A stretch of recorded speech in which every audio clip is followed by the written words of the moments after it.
vocês todas que estão aí nos assistindo. Nós estamos nesse evento, né, que nós estamos chamando essa série de eventos, Axis às 10 horas da manhã, com uma série de encontros técnicos virtuais com o objetivo de auxiliar os nossos clientes, as obras que nós atendemos, as diversas congregações, nas diversas questões, tanto de ordem psicológica, quanto administrativas, quanto educacionais, as obras da área de saúde, aspectos contábeis, jurídicos, trabalhistas, enfim. Nós estamos com essa série de encontros técnicos virtuais nesse momento da pandemia do Covid-19, com o objetivo de levar a esses nossos clientes insumos, não é? Informações, dados, para ajudar todos os clientes, todas as pessoas a atravessarem, digamos assim, essa crise, né? Nesse momento. Essa união de todos ela é muito importante. Desde já, a gente agradece por vocês estarem aqui conosco. Nós só explicando, a gente, durante os primeiros 40 minutos, quando há uma palestra, a gente tira o som de todo mundo, exatamente para que ruídos externos, né, não atrapalhem aqui. O consultor, no caso hoje a consultora, Keila Mayumi. Keila é mestre na área de educação, tem uma experiência aí muito grande na área de educação, tanto em sala de aula quanto nos aspectos gerenciais. Ela que vai falar para a gente hoje. Então, primeiro, ela vai falar cerca de 40 minutos, e depois a gente abre para perguntas que a gente pede a vocês que encaminhem através do chat, que aparece embaixo aí na tela de vocês. Ok? Eu vou passar, então, a palavra diretamente a Keila. Seja bem-vinda, Keila. Muito obrigada. Bom dia a todos e a todas que estão acompanhando conosco, né, esse trabalho. É uma satisfação estar aqui hoje com vocês, falando um pouco sobre a situação que nós estamos vivendo. Então, inicialmente, nós gostaríamos de falar sobre esse contexto atual, né? O que ele está trazendo para todas as instituições de ensino, como estamos vivendo e quais são os desafios da nossa prática pedagógica. Todo esse movimento que chegou repentinamente foi uma situação realmente que nós não tínhamos como organizar, prever, né? Então, trouxe para a nossa realidade muitos desafios e que temos que pensar de uma forma muito assertiva, de uma forma muito rápida, para podermos conseguir atingir os nossos alunos, os seus familiares e continuar o processo educativo como um todo. Então, todo esse contexto ele está, de vários aspectos, impactando a nossa prática pedagógica. Inicialmente, gostaria de falar com vocês sobre as ações educacionais remotas. Dentre várias situações, uma das alternativas que se coloca hoje, muito se tem falado sobre as ações educacionais remotas, que é o trabalho educacional à distância, utilizando várias ferramentas online, várias ferramentas virtuais. E aí nos coloca algumas questões. Como vamos contabilizar dias ou horas letivos? Vários estados já estão legislando, emitindo regulamentações para que a gente possa organizar esse nosso trabalho escolar e aproveitar essas atividades que estão sendo realizadas nesse momento como carga horária efetiva do nosso trabalho, né? Bom, pensamos então, temos que seguir um plano de curso. Esse plano de curso ele tem que ser muito bem elaborado, ele tem que ser organizado junto com os professores. Nós vamos detalhar um pouco melhor. Então, é extremamente importante seguir esse plano. Outro ponto importante para que a gente possa iniciar esse nosso trabalho é fazer um controle rigoroso dessas horas, para que a gente tenha realmente o registro, tenhamos o controle do que são, de quantas horas ou de qual foi o nosso trabalho durante esse período. O acompanhamento regular e obrigatório do docente da área, do professor, do coordenador da área, tem que haver um acompanhamento muito grande em relação a essas atividades, para que elas sejam legítimas e posteriormente validadas como horas efetivas de trabalho. Outro ponto importante para iniciarmos o nosso trabalho, para começarmos essa reflexão, é a devolutiva regular para os alunos. É muito importante que tenhamos esse feedback, esse contato constante com os alunos, para que eles se sintam pertencentes ao processo escolar, para que eles se sintam, para que a gente aproxime a escola, o aluno e a família. Bom, e outro ponto é a organização das turmas, da sala de aula virtual, é termos muito claro e muito bem definidas essas turmas, essas salas de aula, como que faremos esse trabalho, como que faremos a organização das atividades dessa sala de aula, e como vamos compor essa sala de aula, como vamos compor essas turmas, né? Pode ser por série ou porque a perspectiva agora, ela muda. A gente sai de uma posição presencial para um mundo completamente novo, que é o mundo virtual.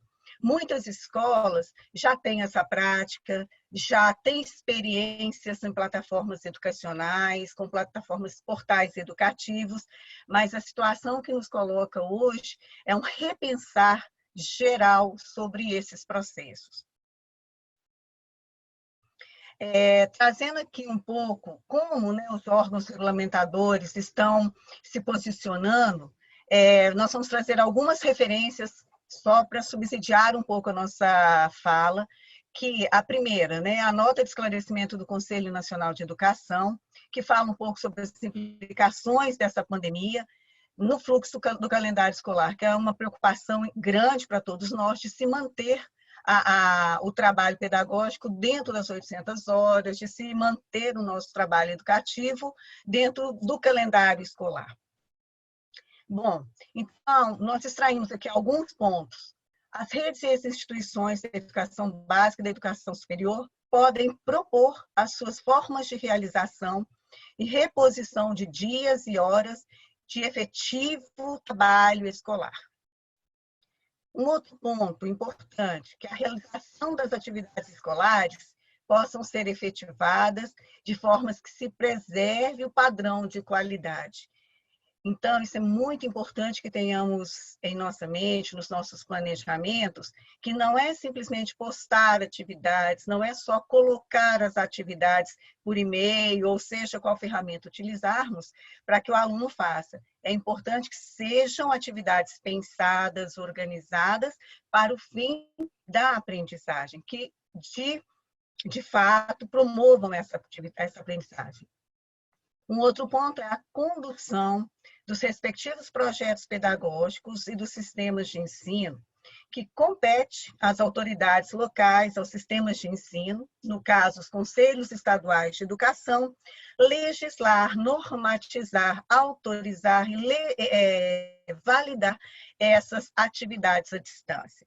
Então, a própria nota de esclarecimento, ela já fundamenta todas essas ações de atividades educacionais remotas, as quais poderemos propor, enquanto instituição de ensino, para que haja uma reposição ou para que haja um efetivo trabalho pedagógico em meio a esse momento que estamos vivendo. Ainda sobre as normatizações, a título de exemplo, nós trazemos aqui uma nota de esclarecimento aqui do Conselho Estadual de Minas Gerais, agora do dia 26 de março dessa semana. O Rio de Janeiro também já disponibilizou já a deliberação 376, e outros estados, Bahia, Distrito Federal, Santa Catarina, dentre outros, também já normatizaram, já estão regulamentando como que serão validadas essas ações pelas escolas. Para o caso do ensino superior, que já tem uma tradição, vamos dizer assim, de educação à distância, né, que já trabalha, muitas instituições de ensino superior já se organizam com parte dos seus currículos de modo distância. Então, também para o ensino superior foi deliberada a portaria 3 e a 345, que também dispõe de como serão as estratégias adotadas no caso dessa pandemia em relação à educação à distância. Então, o que percebemos é que houve, em âmbito dos órgãos regulamentadores, uma flexibilização temporária, enquanto durar esse processo, de todas as atividades consideradas remotas ou à distância. Vamos entrar agora em alguns aspectos gerenciais. Como que a escola vai se organizar, como vamos pensar, né? Como dissemos no início, é uma situação completamente atípica, é uma situação que foi inesperada para todos nós, e ainda não sabemos o que virá. Ainda existe uma incerteza de quanto tempo ficaremos com esse processo em andamento. Então, extremamente importante se pensar, se organizar e elaborar um plano de ação de contingência. Não só da escola nos seus aspectos específicos da aprendizagem, dos planos de curso, mas também no plano de ação da escola como um todo, de todos os seus processos, desde a área administrativa, de como serão esses processos administrativos, como estamos organizando, como podemos organizá-los, da parte da gestão de pessoas, da ordem trabalhista,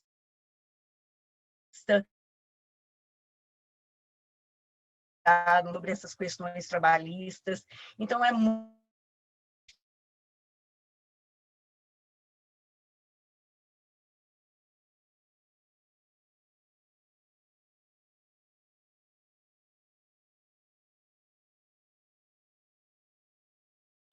Travou, Sebastião, não sei se você viu, mas acho que travou todo mundo. fundamental. Falha na conexão. Para que tenhamos uma direção para as nossas instituições de ensino. Keila. Oi. Houve uma pequena falha aí de conexão. Voltou? Não sei se... Voltamos? Voltou. Então, falava sobre a extrema importância... Repetir um pouquinho. Pois não. A extrema importância de organizarmos, no âmbito geral da escola, no âmbito realmente de gestão, todos esses processos que impactam no processo educativo, tanto para o momento que estamos vivendo hoje, como vamos organizá-los, e também estabelecer cenários futuros para essa contingência, de retomarmos, né, depois desse período, como vamos retomar, como vamos organizar. É de extrema importância que já pensemos nesse processo, que já tenhamos direcionamentos para que possamos ter um trabalho melhor fundamentado posteriormente, né? Tanto agora como depois. Já havia falado, né, aqui no início, mas outro ponto que as escolas precisam muito ficar atentas sobre a legislação e as orientações dos normativos locais. As suas secretarias estaduais de educação, as secretarias municipais de educação, as municipais que regulam sobre a educação infantil, porque, inclusive, a educação infantil existe uma dificuldade, existe uma complexidade em relação a esse processo à distância, em relação a como serão validados, como vão fazer os ajustes pedagógicos em relação a dia letivo, a hora letiva, a carga horária. Alguns estados já estabeleceram como sendo obrigatório a apresentação de um plano de ação pedagógica 30 dias após o término do período de isolamento social. Então, a escola, ou, por enquanto, muitos outros órgãos também já estabelecem que dentro de um prazo de 30 dias, a partir do momento que foi deliberado o normativo, já se apresente esse plano às suas secretarias de educação. Então, ter o detalhe de como eles estão pensando, legitimando essas ações, é importante que se estude e que se verifique o quanto antes essa legislação. Um outro ponto extremamente importante também é organizar o trabalho remoto dos professores e dos coordenadores, elaborar com os professores, com os coordenadores, planejar, estabelecer com eles toda essa organização do trabalho, que também é um trabalho novo para os professores. Muitos professores tem uma prática muito pautada no ensino presencial, e é um desafio, dentre os desafios que temos, toda essa adaptação, toda essa reorganização escolar em relação a esse trabalho. Estabelecer um plano de comunicação com as famílias e com os alunos. Também, dentro desse aspecto de gestão, precisamos pensar nas famílias de uma forma global, porque as famílias também estão sendo impactadas com esse processo, porque além de estabelecer muitas vezes os seus próprios trabalhos em casa, ainda tem também que organizar essa parte do estudo do filho, lidar também com uma situação emocional familiar e até social de uma incerteza que todos nós estamos vivendo. Então, estabelecer esse plano de condução é extremamente importante para a escola nesse momento. Estimular a equipe pedagógica. Sebastião. Não, só lembrando que na quarta-feira agora, no Axis às 10, nós vamos ter uma fala de uma das nossas consultoras da área de comunicação, exatamente dando dicas e sugestões como a escola pode se comunicar com as famílias, com os alunos, dando dicas para esse plano de comunicação. Então, vamos ampliar um pouco aí o que a Keila disse. Obrigado, Keila. Ok, obrigada. Um outro ponto, enquanto equipe de gestão, enquanto gestores, estimular a equipe pedagógica a pesquisar ferramentas e outros recursos para o estudo virtual e remoto. Nesse momento, aprimorar também, estimular, promover essa pesquisa, esse trabalho de aprofundamento dentro dessas estratégias didáticas em relação à nossa equipe pedagógica de coordenação, de supervisão, de professores, para que possamos ter aí um subsídio, né, para que eles trabalhem de uma forma muito assertiva. Em relação aos educadores, que pontos podemos trazer? Como dissemos antes, né, o Sebastião, semana passada, na sua fala, ele também colocou muito em relação às pessoas, como vivemos hoje. Então, como gestores, também é importante pensarmos, nossa equipe pedagógica, nos nossos docentes, em trabalhar com acolhimento e uma sinergia. Todos nós estamos vivendo esse momento e é muito importante que tenhamos esse pensamento em relação a entender essa situação do nosso educador, que todos esses processos, todo esse processo é novo para nós, para eles, como eles estão repensando a sua prática, como eles vão se organizar nesse novo momento, de uma forma que possamos trazer para eles também uma segurança do trabalho, de que estamos todos juntos nesse processo, que todos estamos aprendendo juntos. Então, é importante subsidiar essa ação pedagógica, promover para os professores essa possibilidade de repensar essa prática, de fazer, porque, na verdade, nós estamos vivendo nesse momento de repensar e de já fazer, né? De já ter uma outra prática pedagógica. Isso está sendo cobrado hoje de todas as escolas. Então, para isso, organizar reuniões virtuais para planejamento, organizar momentos até via WhatsApp para que se possa discutir, para que se trocar experiências. E é importante legitimar com eles uma forma do registro dessas atividades, tanto das nossas reuniões, tanto com as atividades que fizer com os alunos. Ainda como os educadores, é muito importante estabelecer uma rede colaborativa interna da escola. A maioria das escolas hoje já tem grupo de WhatsApp, e-mail, grupos de Facebook, porém é muito importante também que trabalhemos, né, nessa rede colaborativa para a troca de experiência nesse sentido, porque muitas vezes esse trabalho compartilhado, essa troca de experiências, ela enriquece da segurança, ajuda o professor nesse momento que todos nós precisamos de ter subsídios para a nossa prática pedagógica. Então, um vai trocando com o outro e dessa forma a gente pode, de forma coletiva, construir uma prática pedagógica para esse momento. Com certeza ela vai nos dar muitas aprendizagens. Outro ponto também é buscar nas equipes pessoas que possam disponibilizar, que possam auxiliar nesse processo. Porque muitas vezes a gente pergunta, puxa vida, a gente não tem ainda uma expertise em relação a esse trabalho remoto, a esse trabalho à distância, mas muitas vezes nas nossas equipes nós temos professores, nós temos coordenadores que têm uma boa experiência, ou que têm um bom conhecimento, que têm realmente uma habilidade aí em relação a trabalhar com essas ferramentas. Então, podemos trazer essa pessoa para que ela possa compartilhar, que ela possa ajudar nesse momento de criação e até ajudar, né, na formação dos colegas, na utilização dessa ferramenta. São sugestões que nós estamos trabalhando aqui com vocês para que a gente possa, de uma forma melhor, organizar esse processo educativo. Ainda pensando no processo educativo, organizar um plano de curso específico para esse contexto, a partir do planejamento anual, a partir da Base Nacional Comum Curricular. A própria base ela já estabelece várias ações relativas ao uso das tecnologias de informação e comunicação. Ela já propõe uma mediação por intermédio do processo ensino-aprendizagem, por intermédio dessas tecnologias. Esse planejamento vai direcionar, vai nortear todo o trabalho desse plano de curso que vamos organizar para esse momento que estamos vivendo, para esse momento da pandemia.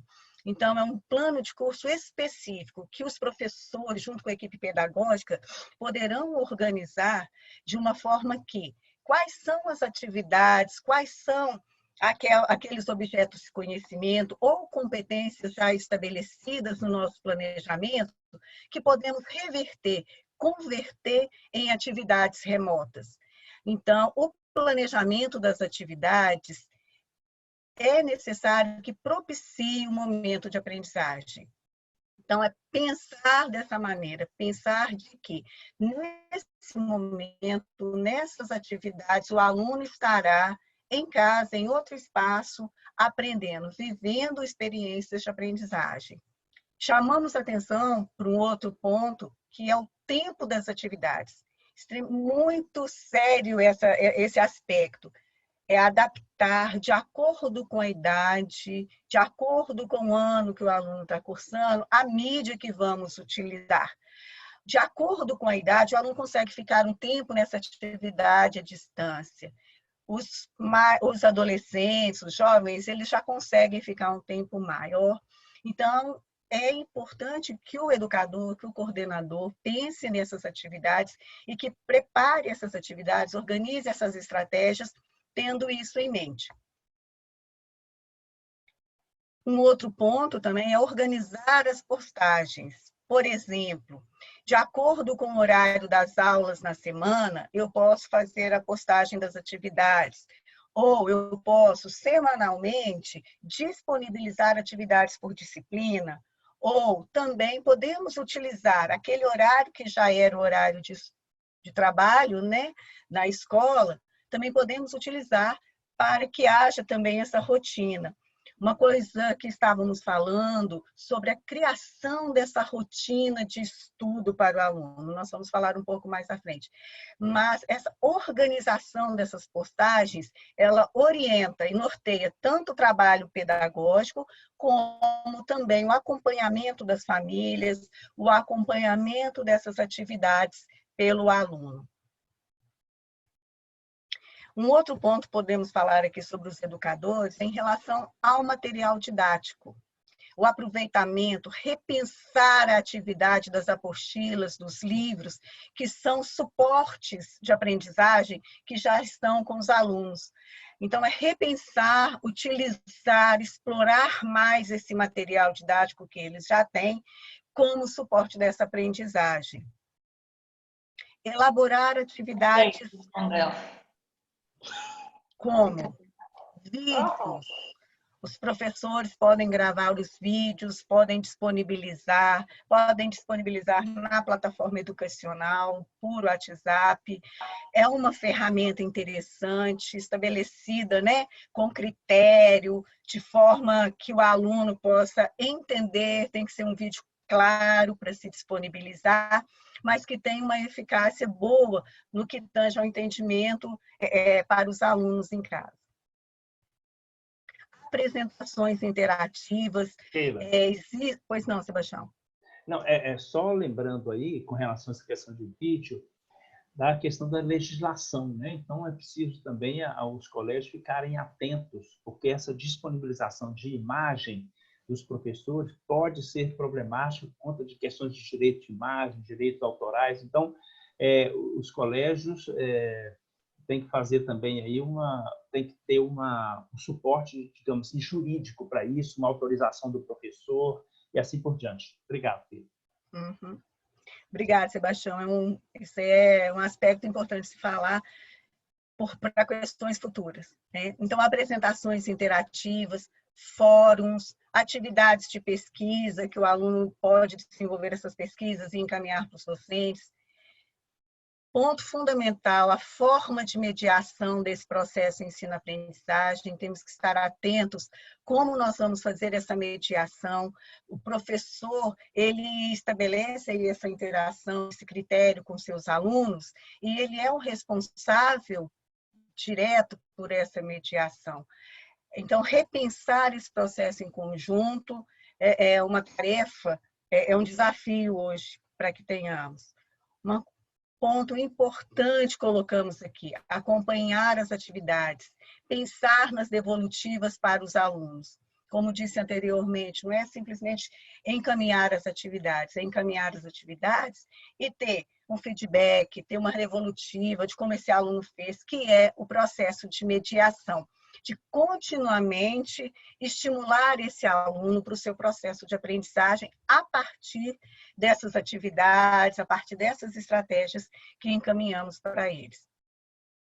Em relação às famílias, as escolas, nós hoje já temos um papel muito importante nas famílias de orientação. Então, nesse momento, ainda mais. Muitas famílias estão muito preocupadas, além da própria questão da saúde, né, que é a primeira preocupação hoje, em como organizar os pais, as famílias. Eles não têm esse costume também, eles não têm essa possibilidade de fazer esse acompanhamento dessa forma, com atividades online. Algumas sim, porque já acompanham, já têm esse trabalho, já estão mais próximos, outros não. Então, pensar nas famílias, as escolas, né, além de pensar nas nossas equipes, pensar também como essas famílias estão sendo impactadas por esse isolamento social. Então, as famílias também estão vivendo uma adaptação interna de toda uma rotina familiar, de todo um processo de atividades e de organização também em seus lares. Então, repassar comunicações referentes ao plano de estudo remoto dos alunos, de uma forma muito clara, de uma forma didática, para que as famílias não fiquem ansiosas, para que as famílias entendam como esse processo está acontecendo, de uma forma muito clara, para que tenha esse entendimento e não gere ainda mais um problema, vamos dizer assim, para as famílias. Informações sobre cuidados com a saúde da criança e adolescentes e outras orientações que, porventura, cada escola, na sua realidade, possa atribuir como sendo importante de encaminhar para as famílias. Estabelecer meios de interação com as famílias e os alunos, seja via WhatsApp, seja via boletim informativo. O Sebastião já citou, mas vou repetir novamente, nós teremos um outro encontro técnico virtual, quarta-feira, agora, dia 1º de abril, com a nossa assessora dessa área de comunicação, que vai, né, nos trabalhar um pouco melhor esses temas. E trazemos aqui alguns exemplos. Boletim informativo semanal, post, e-mail, WhatsApp. O importante é que seja uma interação constante, para que a família possibilite, para que a escola possibilite à família essa interação, porque a família veja que a escola está dando suporte, a escola está apoiando essas ações familiares. Disponibilizar sugestões e guias de atividades, né? Por exemplo, no caso da educação infantil, nós podemos trabalhar com sugestões de atividades em casa, jogos familiares, jogos interativos, leituras, recomendações sobre abordagem desse tema, né? Muitas crianças estão perguntando por que não podem sair de casa, por que não podem ter contato com seus avós, e muitas vezes as famílias têm pedido, têm solicitado algumas abordagens, como podemos abordar isso com as crianças, como podemos explicar isso. Então, a escola tem esse papel de orientar, de subsidiar as famílias com essas recomendações. E dentre outras também, outros guias, outras sugestões que a escola vê realmente para poder encaminhar para as famílias. Em relação aos alunos, o protagonismo do aluno. Já se fala muito, né, na base nacional, nas nossas propostas pedagógicas, nos nossos projetos político-pedagógicos, sobre o protagonismo do aluno sendo realmente o ator importante desse processo. Agora, mais do que nunca, os alunos são esse protagonista do seu processo de aprendizagem, junto com a família, e, obviamente, a partir da mediação assertiva dos profissionais, dos professores. Então, pensar de uma forma mais ampla de como esse aluno está aprendendo, de como esse processo de aprendizagem remoto está impactando esse processo dos alunos, o que eles estão aprendendo, como eles estão aprendendo.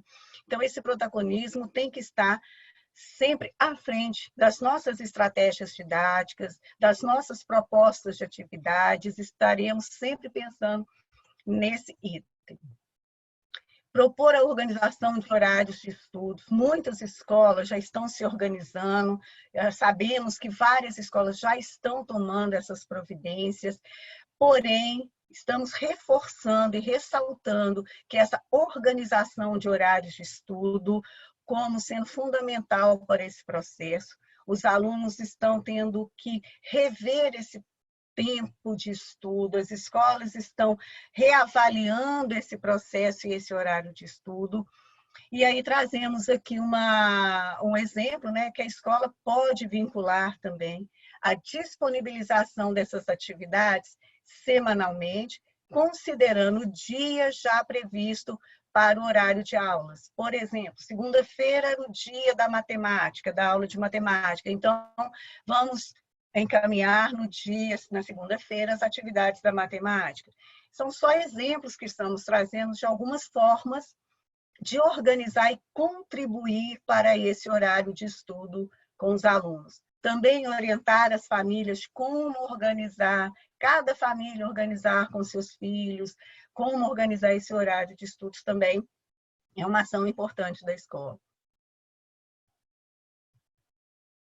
Ainda em relação aos alunos, a elaboração pelas coordenações, pelos docentes, né, de orientações de estudo.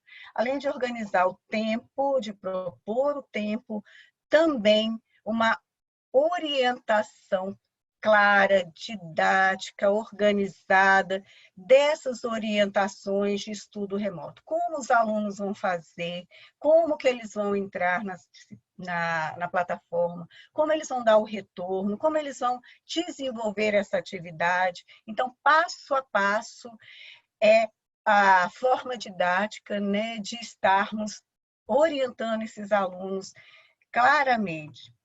Que é isso, sejam claras, objetivas, de forma que o aluno consiga entender e realizar as atividades. Muitas vezes passamos as orientações, passamos a atividade, mas o aluno não consegue entender e, por isso, ele não consegue realizar a atividade.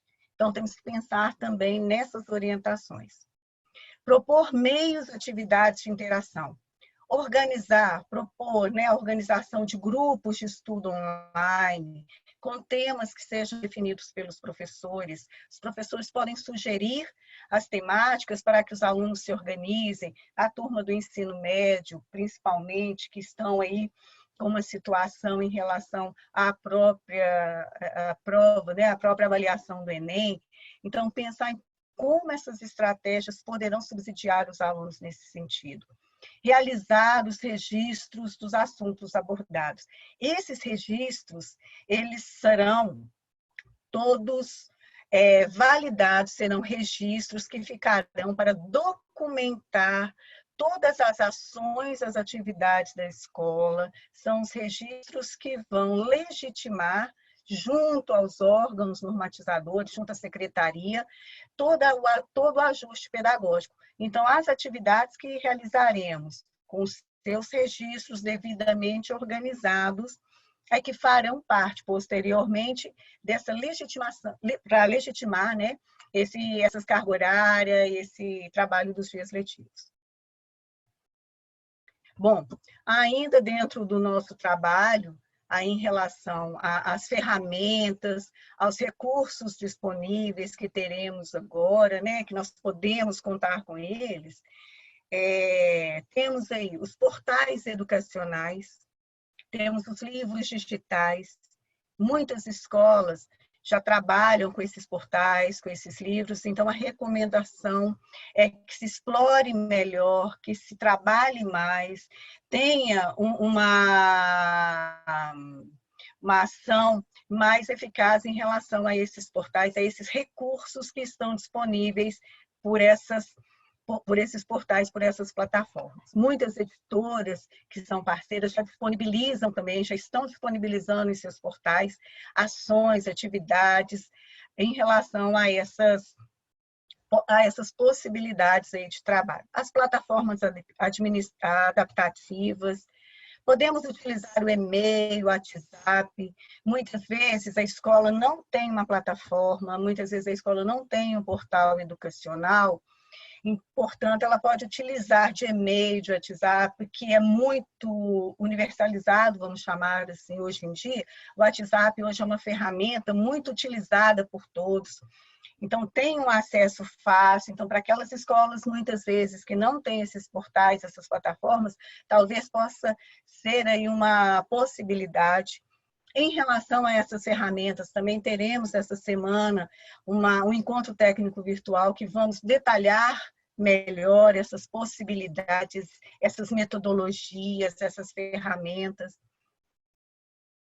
Simulações, tutoriais, estão disponíveis hoje no YouTube, na internet, diversos programas, diversos sites com tutoriais, com simulações, e aí eu volto naquele item anterior de estimular, de promover, junto à nossa equipe pedagógica, essa pesquisa, essa seleção dessas ferramentas, porque também é importante esse olhar criterioso dessas atividades, do que nós estamos postando para os alunos. Então, esse olhar criterioso, essa avaliação anterior, ela faz parte desse processo para disponibilizar essas atividades para os nossos alunos. Aulas online, vídeos, aí chamando a atenção para a questão de direitos autorais, como são organizados esses vídeos, essas aulas, em decorrência de questões trabalhistas e como podemos trabalhar isso com a nossa equipe. É um recurso, é uma ferramenta, é possível, mas com os cuidados necessários. Uma outra ferramenta que tem sido muito utilizada por várias escolas, nós temos notícia que estamos vendo aí, né, no geral, é o Google for Education. No Google mesmo, tem o Google Sala de Aula, o Google Classroom, que disponibiliza para os professores a formatação de atividades, organização de forma gratuita.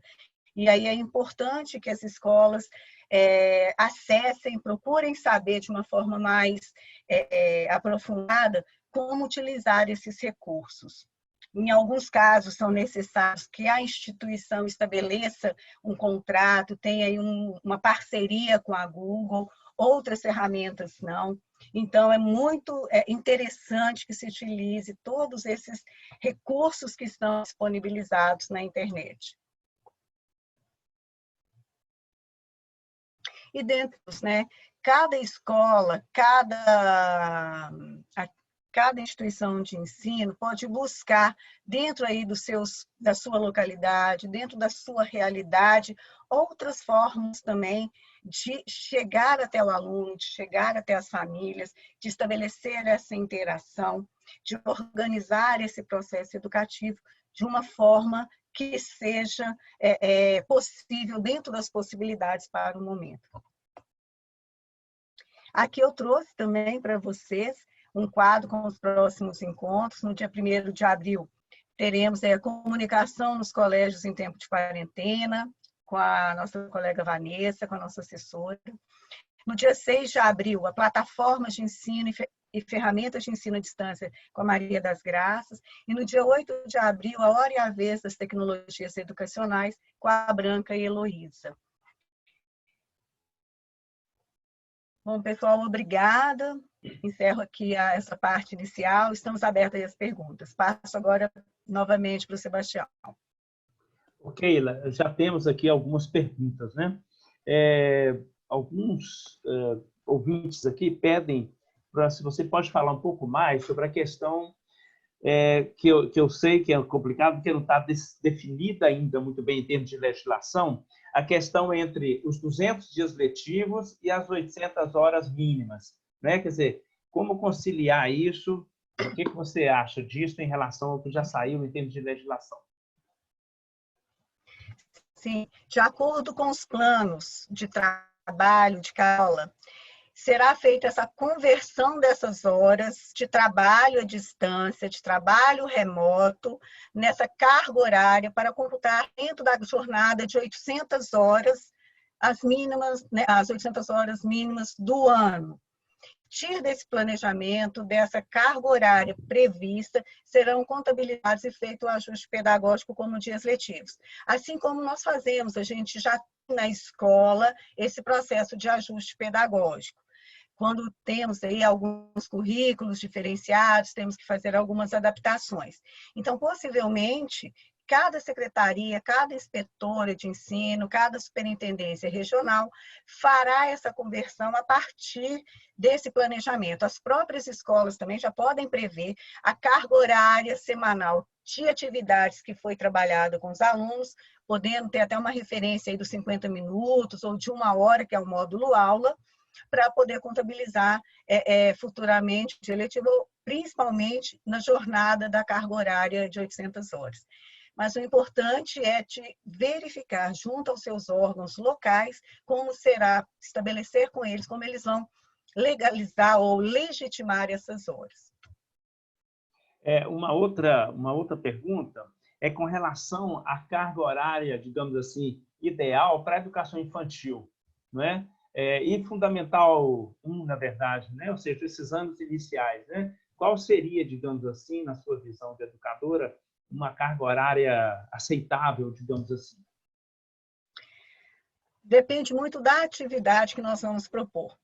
Então, se for uma atividade, geralmente são para a educação infantil, atividades mais lúdicas, jogos, e inclusive algumas secretarias de educação estão estabelecendo a não obrigatoriedade dessa comprovação. Eles estão trabalhando aí com uma tendência de minimizar ou diminuir essa carga horária da educação infantil. Então, são atividades que a gente pode prever uma ação da criança ou uma ação desse aluno de aí 1 hora no máximo. São ações, são atividades que a gente tem que pensar que o aluno possa desenvolver de acordo com aquela atividade que ele vai, com a disciplina ou com a área da proposição que estamos fazendo. Por exemplo, uma atividade de leitura, uma atividade de um jogo de leitura, essa mensuração ela é muito relativa, até porque nos fundamentos da educação à distância, a gente não tem também uma forma muito precisa dessa mensuração de tempo. A gente tem uma proposta de quanto tempo poderá o aluno, dentro dessa margem de tempo, é o tempo que ele poderá fazer a atividade. Então, se ele vai gastar mais ou menos, vai depender da forma da condução que ele estiver desenvolvendo remotamente. Keila, uma outra questão do professor Walter aqui é uma preocupação que ele coloca, que a gente tem discutido muito, né, internamente no Axis e com nossos clientes, é a questão da exclusão, né, dos alunos mais pobres. Ele é uma escola assistencial, né, e a preocupação é que muitos dos alunos assistidos não têm realmente esse acesso, né, à internet, ao ensino digital, às vezes só tem o celular. Então, como resolver isso? Só para também contribuir um pouco aí, a legislação, as escolas estaduais, por exemplo, que trabalham realmente com uma classe social mais pobre, estão adotando um procedimento que talvez as escolas assistenciais católicas também possam fazer, que é alguém da família do aluno ir à escola uma vez por semana, desde que se marque para não haver aglomeração, para pegar, digamos assim, as atividades daquela semana. O que você acha sobre isso? Como é que a gente pode orientar um pouco essas escolas aí? Eu ia falar exatamente nesse sentido, Sebastião, seguindo um pouco essa linha do material impresso.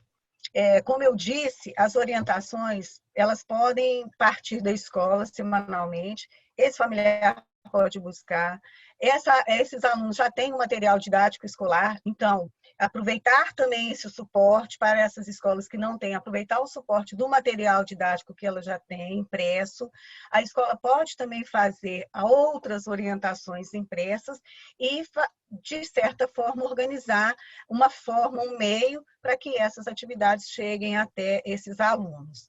Realmente, nestes casos, existe toda uma complexidade maior, mas ela existe uma possibilidade, que é dessa do material impresso para os alunos. Uma outra colocação aqui do Luiz Cruz é sobre, a gente já falou um pouquinho, né, mas é sobre essa questão, digamos assim, legal, jurídica, com relação ao uso de imagem, né, de professores. Né? Uhum. O que você acha? Olha, está sendo, hoje em dia, é muito difundido esse trabalho, esses vídeos, muitas escolas já divulgam essas atividades e muitas vezes nos contratos iniciais de trabalho dos profissionais, assim como nos contratos dos alunos, nós já estabelecemos essa autorização de direito de imagem. Então, é importante verificar se no contrato desse professor existe essa possibilidade de direito de imagem. Segundo, podemos, em função desse momento circunstancial que estamos vivendo, estabelecer um termo aditivo ao contrato de trabalho desse profissional para que seja possível e viável a organização desses vídeos e a disponibilização. E terceiro ponto, que a escola tem que ter em mente, é a disponibilização para os alunos da escola. Então, também restringir o acesso desses vídeos é uma forma de garantia também de garantia da escola em relação a esses direitos de uso de imagem. E até também de direito autoral, porque o professor vai produzir material e vai organizar, e vai disponibilizar. Então, esse momento, ele está trazendo para a gente uma nova forma de pensarmos sobre isso. Mas o termo aditivo contratual, ele é uma boa ferramenta, a gente pode até verificar junto ao jurídico, mas os procedimentos geralmente são nessa linha. Só complementando, nós vamos pedir, na verdade, ao nosso jurídico também do Axis, né, que talvez prepare um pequeno texto, né, sobre isso, uma orientação escrita sobre isso, viu, Adilson, para você solicitar aí para o nosso jurídico, principalmente essas duas questões, direito de imagem e direito autoral, né? Como que um termo aditivo, por exemplo, como a Keila disse, ao contrato, poderia, digamos assim, resguardar as escolas nesse momento. Mais alguém? Alguma outra pergunta? O Adilson está lembrando aqui que em Minas Gerais o governador colocou exatamente aquilo que a gente já tinha dito, que é os alunos que não têm acesso à internet em casa, os familiares irem à escola pegar o material, como a Keila bem complementou. Mais alguma pergunta? Só uma questão, né, gente, uma observação, dentro do que foi dito, o momento é um momento assim, novo para todo mundo, né? E todas as escolas, e nós também, temos que ficar atentos, na verdade, ao longo da semana, às novas deliberações que vão aparecer, porque certamente vão haver adaptações, né, necessidade de adaptações, inclusive do arcabouço jurídico, do arcabouço legal, a essas questões que antes, digamos assim, não estavam previstas, então não eram muito necessárias. Então, não só nós vamos ficar atentos, mas também cada escola, no seu local, no seu estado, algumas dessas coisas, pode haver uma variação aí de estado para estado, mas é um ambiente agora muito dinâmico, não é? O Adilson está lembrando aqui, está ocorrendo também uma reunião extra, né, entre os sindicatos em Minas Gerais, o Simpro, o Sinep, né, para discutir, entre outros pontos, a questão das atividades escolares à distância. É o que eu falei, é algo dinâmico, a gente vai ter que ficar atento. Mais alguma questão? Alguma dúvida?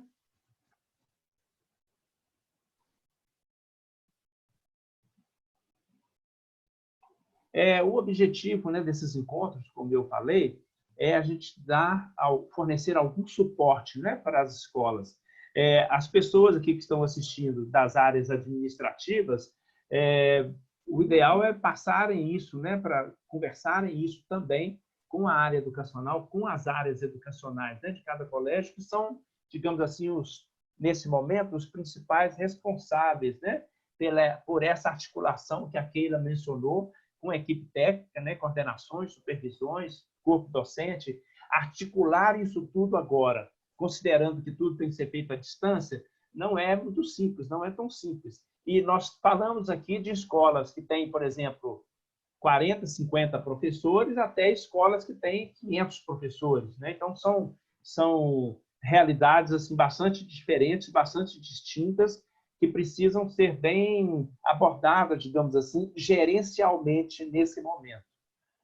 Alguma outra dúvida? Perguntando sobre os slides, né? Nós vamos, sim, depois disponibilizar, tá? Para os nossos clientes, os slides essa gravação aqui desse encontro. Ok? Deixa eu ver aqui a última. Sobre termo aditivo, né, para uso de imagem, como fazer para ser assinado. Como eu disse, nós já solicitamos aqui a nossa área jurídica, viu, o pessoal aí da ESO, nós já solicitamos aqui a nossa área jurídica que veja isso durante a semana e que mande para vocês aqui, participantes, para os clientes, e vocês que estão participando aqui, orientações nesse sentido, tá bem? Sebastião, Oi.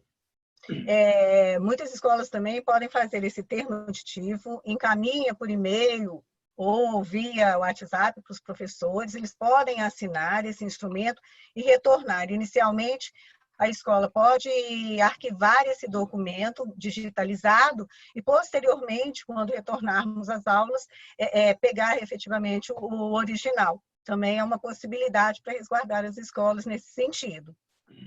Isso, a gente vai exatamente ver se isso encontra suporte jurídico, né, dessa forma, principalmente por conta da questão do direito autoral, e aí a gente encaminha para vocês uma solução, digamos assim, uma sugestão mais formal, né, digamos assim, em termos jurídicos. Ok? Ok, bom, acho que não tem mais perguntas agora. Nós agradecemos, né, a todos vocês pela participação e mantenham-se ligados aí, né, às 10 horas, do Axis às 10. A cada dia nós vamos ter aí eventos importantes para esse momento, para todos os nossos clientes, para os colégios, para todas as obras. Keila? Eu gostaria de agradecer a todos essa oportunidade muito gratificante, que possamos aproveitar essa rede digital para que possamos conversar um pouco melhor. Estaremos aqui à disposição para dúvidas, se vocês precisarem, junto à Axis, né? Estamos aí. Um bom dia a todos. Obrigado, bom dia a todos, viu? E permaneçam com saúde, cuidem-se. Isso aí, importante. Obrigado. Um abraço.